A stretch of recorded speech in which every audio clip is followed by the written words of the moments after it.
Good day everyone, welcome to my channel. And then in this tutorial video guys, we will create a program using JOptionPane to ask the user to give two numbers, and then our program will swap the arrangement of the two given numbers. Before we start, I would like to shout out one of our supporter in my channel, Ma'am Riam Roda from Leyte, I think, for your donation in GCash. Thank you so much, Ma'am Riam Roda, for supporting my channel.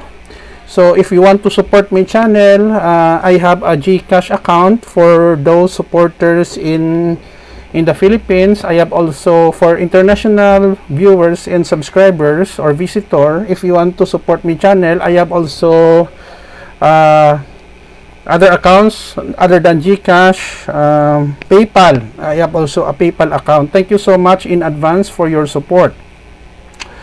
So if you are new with my channel and then you like this video, please hit the like button. Don't forget to share, and please support my channel guys by clicking the subscribe button. So let's get started.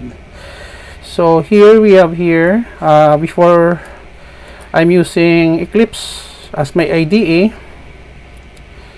Okay, so we have here a library file for swing programming in JOptionPane. Import Java swing JOptionPane. So in this line of code, we are declaring JOption show input dialog box 1 and 2. It is a string, and then we have here two variables a and b, parse in conversion to integer, and then we have a variable temp. Now in this line of code, we are asking the user to give to display the original arrangement, and then in this portion of our code we are swapping. So temp variable equals a equals b equals temp, and then it will display now the swap arrangement of values in this line of code here. Don't worry guys, because I will put a link in the video description where you can download the complete source code for free in my websites. Okay, so let us run our program so that we can check. Okay, enter first value, we have 5. Second value, let's say we have 10. The original arrangement, we have value number 1 5, value number 2 10. Click OK. So after swapping, we have here 10 and 5. Value number 1 will become 10, value number 2 is 5. Okay, that's it. Another example, first value, let's say we have 100.